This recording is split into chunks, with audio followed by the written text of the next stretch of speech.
Good morning everyone. Myself Atanmay Meena, Assistant Professor English from Government College Chamela, Telangana. Today we will study the rest of the essay of Aldous Huxley, Latest Novels.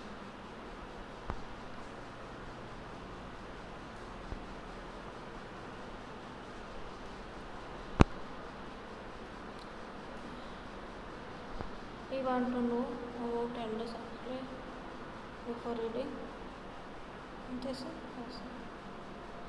Aldous Leonard Huxley was born 26 July 1894 and died 22nd November 1963. Was an English writer and philosopher. He wrote nearly 50 books, both novels and non-fiction works, as well as wide-ranging essays, narrative and poems.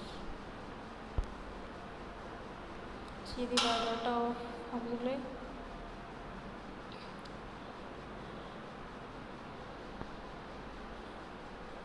We have studied this the previous video.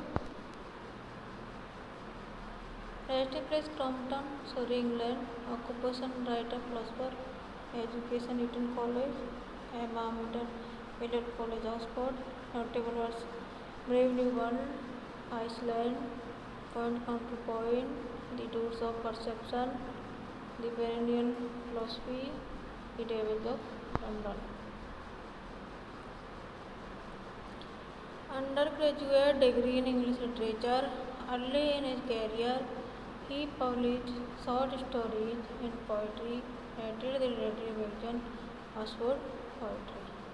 Before going on to publish travel writing, satire and screenplays, he spent the latter part of his life in the United States, living in Los Angeles from 1937 until his death. By the end of his life, Huxley was widely acknowledged as one of the foremost intellectuals of his time. He was nominated for the Nobel Prize in Literature 7 times. He was elected Companion of Literature by the Royal Society of Literature in 1962.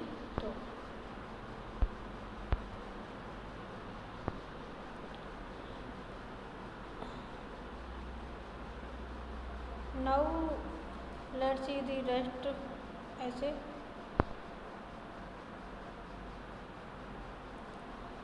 Disease that the snow suffer from a none else but that overeating. They eat more than they can digest, and so they think that they are suffering from several diseases.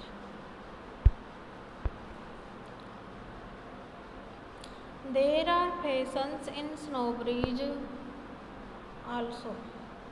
Old snowbridge become outdated and the new ones take their place.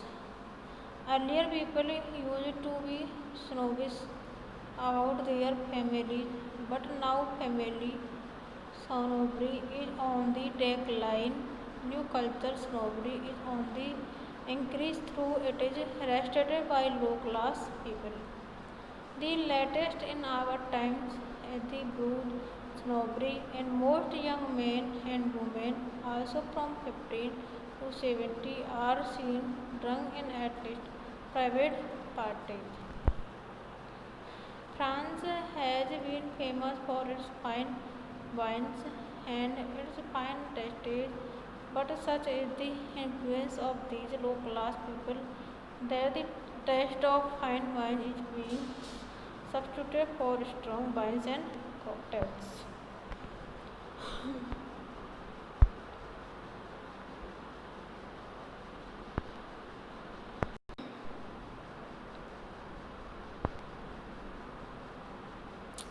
Modernity snobbery is not wholly new for it, as stated in the past also. Modernity snobs throw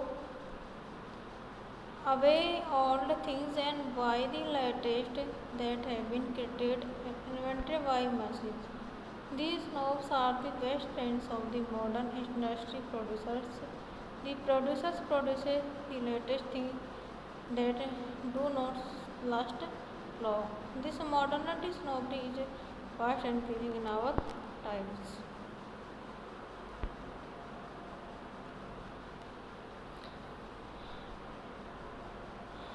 See the next paragraph.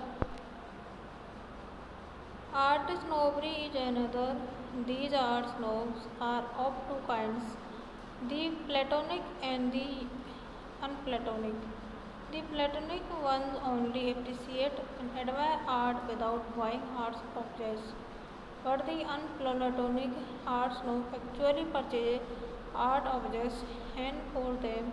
An art object is not a piece of art, but actually a commodity, a money symbol which they must possess just as the wire and possess motor cars.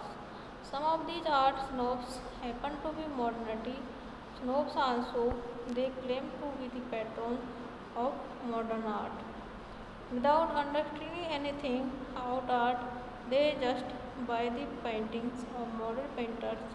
In this way, the modern arts snobs as a great source of the livelihood of the new art painter.